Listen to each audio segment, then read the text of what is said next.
Hey everybody, this is a quick video. In case you have LG Tone HBS-1100 Bluetooth headset and you need to force it to pair with your device because it is not automatically pairing like it is supposed to. So we can actually force it to do that. So as you may know, this headset is set up to automatically pair with your device, whereby you turn it on and put it on your head, and it should automatically search and try to pair with whatever device you have. Now, if that doesn't happen, we can actually force it into its pairing mode. So we want to be ready with whatever phone or whatever we want to pair it with.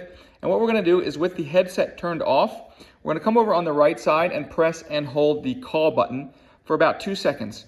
And after about 2 seconds, we're going to come over on the other side and we're going to go ahead and turn the headset on. And while we continue to hold down the call button for another second, then we can let go, and that will force this headset into its pairing mode, at which point we can go to whatever device we want to pair it with, open up the Bluetooth, and go ahead and manually select this headset.